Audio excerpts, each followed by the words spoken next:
తెలంగాణ ముఖ్యమంత్రి రేవంత్ రెడ్డి ఢిల్లీ టూర్లో బిజీగా ఉన్నారు. వరుసగా పార్టీ అగ్రనేతలతో భేటీ అవుతున్నారు ముఖ్యమంత్రి. ఢిల్లీ టూర్లో పార్టీ పెద్దల ముందు తన గోడు వెళ్లబుచ్చుకుంటున్నారు రేవంత్. తన సమస్యలను చెప్పుకుంటున్నారు. కేబినెట్ మంత్రులు పొంగులేటి కోమటిరెడ్డిపై రేవంత్ రెడ్డి ఫిర్యాదు చేస్తున్నారా?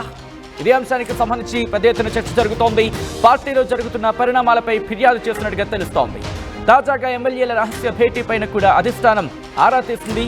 గురువారం జరిగిన సీఎల్పీ భేటీకి హాజరు కాలేదు 10 మంది ఫిరాయింపు ఎమ్మెల్యేలు. 10 మంది ఎమ్మెల్యేలకు నోటీసులు అంశంపై అధిష్టానంతో చర్చిస్తున్నట్టుగా తెలుస్తోంది. తెలంగాణ ముఖ్యమంత్రి రేవంత్ రెడ్డి 14 నెలలు గడుస్తున్నా కేబినెట్ విస్తరణ చేయకపోవడం పైన కూడా చర్చ జరుగుతోంది. విజువల్ మీరు చూస్తున్నారు. ఇటు ఏఐసీసీ అగ్రనేతలు ఇటు మల్లికార్జున ఖర్గే, రాహుల్ గాంధీ, అలాగే కేసీ వేణుగోపాల్తో పాటు తెలంగాణకు సంబంధించిన కీలక నేతలు కేకే కావచ్చు, అలాగే తెలంగాణ ముఖ్యమంత్రి రేవంత్ రెడ్డి, అలాగే దీపాదాస్ మున్షి భేటీకి సంబంధించి విజువల్ మీరు చూస్తున్నారు. ఈ భేటీలో కీలకమైన అంశాలు చర్చకు వస్తున్నాయి.